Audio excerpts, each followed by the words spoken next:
ये मूवी 1984 के उस काले दौर की कहानी दिखाती है जब प्रधानमंत्री इंदिरा गांधी की हत्या के बाद दिल्ली में सिखों का विरोध किया गया।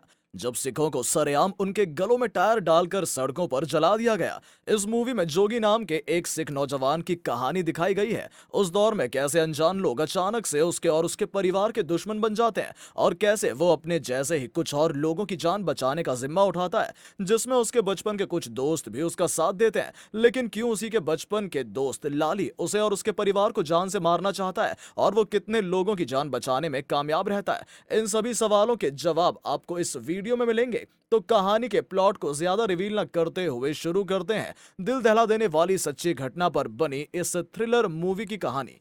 मूवी की शुरुआत में हमें कुछ लाइंस लिखी हुई दिखाई देती हैं, जिसमें लिखा था जून 1984 में अमृतसर गोल्डन टेम्पल में ऑपरेशन ब्लू स्टार कंडक्ट करवाया गया, जिस वजह से गोल्डन टेम्पल में भारी नुकसान हुआ और इसके बाद से सारी दुनिया में सिखों का विद्रोह कर रही है। यहाँ से ये 4 महीने आगे अक्टूबर एंड में शिफ्ट होती है। आगे हमें दिल्ली त्रिलोकपुरी के किसी घर का सीन दिखाया जाता है, जहाँ जोगिंदर और उसकी फैमिली सुबह का नाश्ता कर रहे थे। इनकी बातों से पता लगता है कि आज योगी के भांजे प्रभ का बर्थडे है और आज ही जोगिंदर यानी कि जोगी के पापा की रिटायरमेंट है। नाश्ता करने के बाद जोगी और उसके पापा जल्दबाजी में उनके ऑफिस के लिए निकलते हैं, क्योंकि उन्हें रिटायरमेंट की कुछ फॉर्मेलिटीज पूरी करनी थी। ये दोनों बस स्टॉप पर जाकर पहली ही बस में जल्दबाजी में चढ़ जाते हैं और खाली बस देखकर जोगी खुश होते हुए अपने पापा से कहने लगता है कि मैंने कहा था ना, बस में सीट मिल जाएगी, ये देखो पूरी बस खाली पड़ी है। और अब जोगिंदर कंडक्टर से टिकट मांगने लगता है। तभी कंडक्टर के साथ साथ उस बस में बैठे सभी लोग भी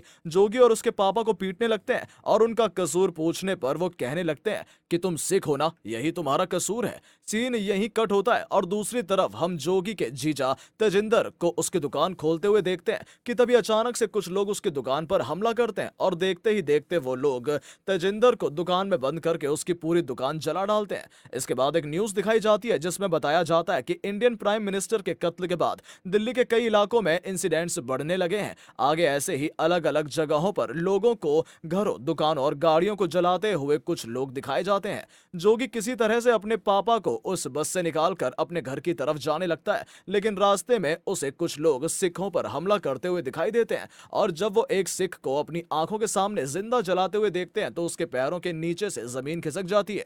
उसे लगता है कि मानो वो अभी कोई बुरा सपना देख रहे हो। तभी उसके साथ भाग रहे एक और आदमी को गोली लगती है, तो जोगिंदर अपने पापा को आगे भेजकर उस आदमी को किसी तरह से वहां से दूर एक घर में ले जाता है। लेकिन काफी कोशिश करने के बाद भी जोगी उसकी जान नहीं बचा पाता। अब तक वो गैंग इस घर तक भी पहुंच चुका था, जिसके बाद जोगिंदर पीछे के रास्ते से भागकर अपनी कॉलोनी में पहुंचता है, जहां पड़ोस में रहने वाली उसकी भाभी उसे अपने बच्चे के बाल काटते हुए दिखाई देती है। और यह देखकर जोगिंदर हैरान रह जाता है, क्योंकि सिख धर्म में जन्म से ही बाल न काटने की परंपरा है। सिखों के 5 कंकारों में से केस यानी कि बाल भी उनका एक हिस्सा है। लेकिन वो औरत सिर्फ इसी डर से अपने बच्चे के बाल काट रही थी ताकि किसी तरह से बाहर घूम रहे लोगों से उसकी जान बच पाए। और वो औरत जोगी को भी यहाँ से भागने जाने को कहती है।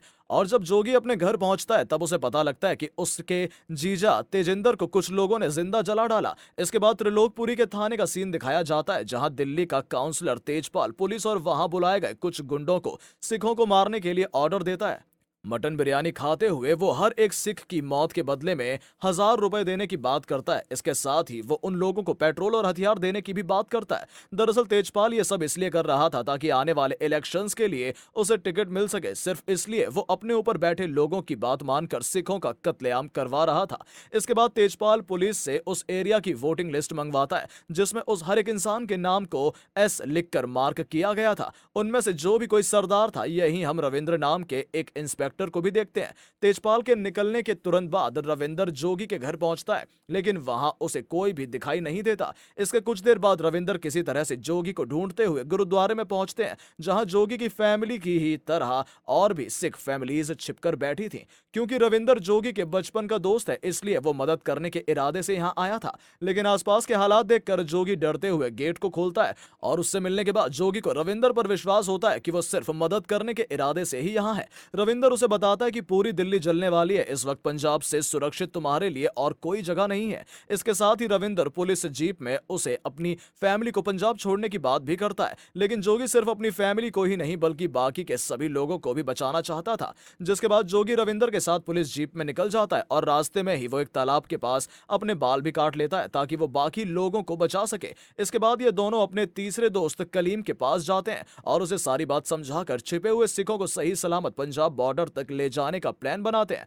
प्लान के हिसाब से कलीम एक एक्स्ट्रा ट्रक तैयार करवा रहा था जिसमें कुछ लोगों के अंदर की तरफ छुपाया जा सके और पुलिस को उन पर शक भी ना हो। कुछ ही घंटों में सलीम उस ट्रक को तैयार कर देता है और उनके प्लान के हिसाब से ये ट्रक के खाली हिस्से में हथियार भरने वाले थे ताकि पुलिस भी इन्हें सिखों का विरोधी समझकर जाने दे। इसके बाद कुछ लोगों को ट्रक में भरकर ये लोग निकल पड़ते हैं, लेकिन ज्यादातर लोग अभी भी वहीं थे। रविंदर अपनी पुलिस जीप ट्रक के आगे चला रहा था ताकि किसी भी नाके पर उन्हें ना रोका जाए, लेकिन जैसे ही ये लोग पेट्रोल पंप पहुंचते हैं तो इन्हें पता लगता है कि सारा डीजल यहां से खाली हो चुका है। वहां खड़ा लड़का बताने लगता है कि पूरे शहर में आपको तेल नहीं मिलेगा और उससे पूछने पर वो बताता है कि सारा डीजल और पेट्रोल गोदाम में इकट्ठा किया गया है। यह सुनकर रविंदर जोगी को साइड में आने को कहता है और उसे बताता है कि गोदाम में तेजल के आदमी हैं और वहीं से उनको सारी सप्लाई दी जा रही है, अगर वहां गए तो मारे जाएंगे। लेकिन जैसे ही इन लोगों के पास कोई और रास्ता नहीं था, इसलिए जोगी गोदाम में जाकर किसी तरह से डीजल लेने के बारे में सोचता है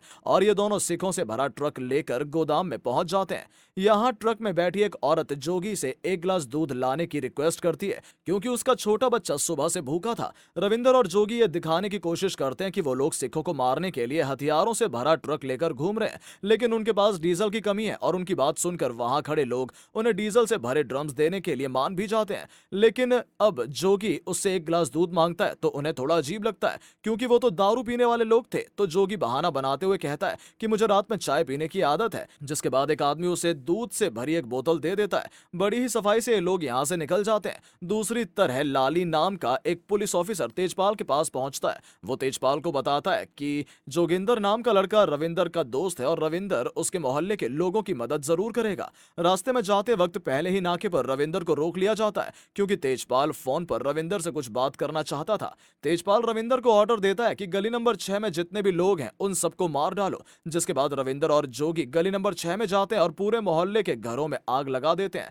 साथ ही वो लोग दूसरी गलियों से कुछ लाशें उठाकर गली नंबर 6 में फेंक देते हैं ताकि तेजपाल को रविंदर पर शक ना हो। इसके बाद ये लोग पंजाब की तरफ रवाना होते हैं क्योंकि पुलिस की जीप जोगी के ट्रक के आगे थी, इसलिए किसी भी नाके पर उसे नहीं रोका जाता। लेकिन आखिरी नाके पर तैनात ऑफिसर ट्रक की तलाशी लेने की बात करने लगते हैं और जब वो लोग ट्रक का सामान उतरवाने लगते हैं तो रविंदर उन दोनों को गन पॉइंट पर ले लेता है और किसी तरह से उनको पीट कर रविंदर और जोगी वहां से निकल जाते हैं।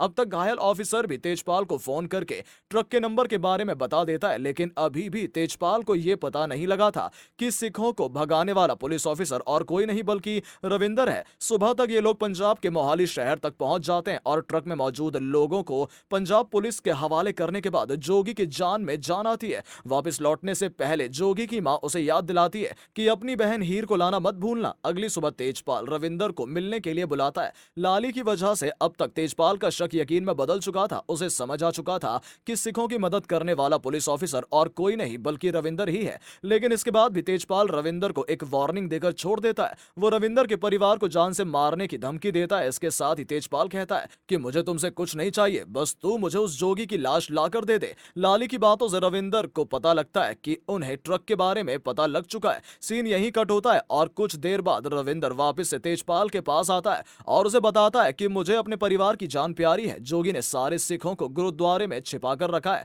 जिसके बाद तेजपाल त्रिलोकपुरी की आधी से ज्यादा पुलिस फोर्स को गुरुद्वारे की तरफ भेज देता है। लेकिन वहां जाने पर लाली और बाकी पुलिस वालों को समझ आता है कि उनके आने से थोड़ी देर पहले ही सभी यहां से जा चुके हैं। दरअसल ये सब रविंदर का ही प्लान था क्योंकि अब ये जगह भी उनके लिए सेफ नहीं थी, इसलिए उसने ऐसा प्लान बनाया जिससे कि पुलिस का ध्यान भटक सके और उन लोगों को किसी और जगह ले जाया जा सके। हम देखते हैं कि कलीम और जोगी ने मिलकर सभी लोगों को सही सलामत मस्जिद में छिपा कर रखा था। उन लोगों के लिए खाने का इंतजाम करने के लिए जोगी कलीम के साथ उसके घर जाता है। दूसरी तरफ लाली को पता लग जाता है कि यह ट्रक उनके पुराने दोस्त कलीम के नाम पर रजिस्टर है। जिसके बाद लाली तुरंत कलीम के घर पहुंचता है और उसकी आवाज सुनकर जोगी और कलीम किचन में ही छिप जाते हैं। लेकिन गैस पर चढ़ा बड़ा पतीला देखकर लाली समझ जाती है कि जोगी ने उसके लोगों को कहां छिपाया होगा। जिसके बाद लाली पुलिस को इन्फॉर्म करके मस्जिद की तरफ निकल जाता है। जोगी और कलीम भी समझ चुके थे कि अब मस्जिद में भी वो लोग सेफ नहीं है। वो दोनों तुरंत मोटरसाइकिल पर दूसरे रास्ते से मस्जिद में पहुंचते हैं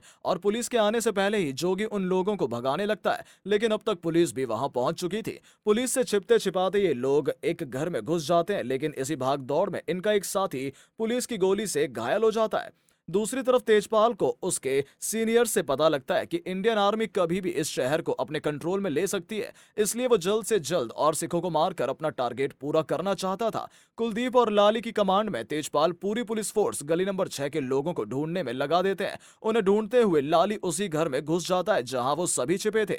रविंदर और लाली एक दूसरे को गन पॉइंट पर ले लेते हैं, लेकिन जोगी बीच में आकर लाली की बंदूक अपने माथे पर रख लेता है। जोगी उसे कहता है कि मार दो मुझे और कर लो अपना बदला पूरा। यहां से यह कहानी फ्लैशबैक में जाती है और हमें पता लगता है कि लाली, जोगी, कलीम और रविंदर बचपन के दोस्त थे, लेकिन कॉलेज टाइम में जोगी और रविंदर की बहन कम्मो एक दूसरे से प्यार कर बैठते हैं। हालांकि जोगी कभी भी इस रिश्ते को आगे बढ़ाना नहीं चाहता था, क्योंकि उसे अपनी और लाली की दोस्ती की कदर थी। और एक शाम लाली को कम्मो की प्रेगनेंसी की बात पता चलती है, जिसके बाद लाली उसकी शादी किसी और से करवाने की बात करता है, लेकिन कम्मो जोगी के अलावा किसी और को अपनाना नहीं चाहती है। टेंशन में आकर कम्मो उसी रात अपने हाथ की नस काट लेती है और ज्यादा खून निकलने की वजह से वो मर जाती है। इस घटना के बाद से लाली के मन में जोगी के खिलाफ बदले की भावना भड़कने लगती है और उसके बचपन का दोस्त उसका सबसे बड़ा दुश्मन बन जाता है। यहाँ से कहानी फिर से प्रेजेंट में लौटती है और जोगी अपनी जान के बदले में बाकी सब लोगों को छोड़ने को कहता है। इसी के साथ वो अपने मन की सारी बातें लाली को कह देता है,